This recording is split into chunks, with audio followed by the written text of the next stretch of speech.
Moving on, we discussed opposite angles of a parallelogram are equal. Adjacent angles of a parallelogram are supplementary. Opposite sides of a parallelogram are congruent. Today we are discussing about diagonals. अब एक parallelogram में या quadrilateral में दो diagonals होती है. Diagonals क्या होता है? जो अपोजिट वर्टाइसेस को जो साइड ज्वाइन करती है वो डायगोनल्स होती है. तो पैरेललोग्राम की प्रॉपर्टी ये है that diagonals of a parallelogram bisect each other. Diagonals of a parallelogram bisect each other. That means सीधे स्टेप. अब this is 4. क्वेश्चन नहीं बोला ये 4 है, तो this part will also be 4. 4 and 4 will give you 8. But how to write? Step quadrilateral PQRS is a parallelogram. Correct? Property. Diagonals of a parallelogram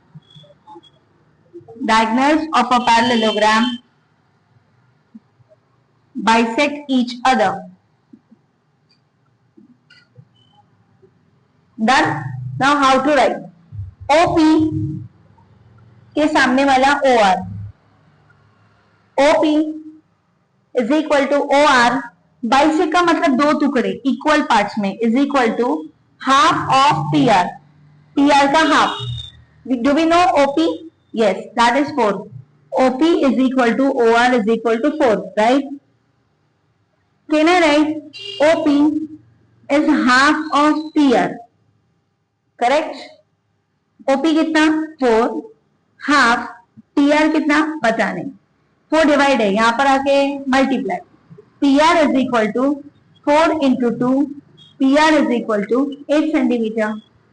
समझान का मतलब कभी भी आपको डायगोनल्स के बारे में आता है तो आपको बाइसेक्ट लगाना है, और अगर हाफ दिया है तो मल्टीप्लाई करो.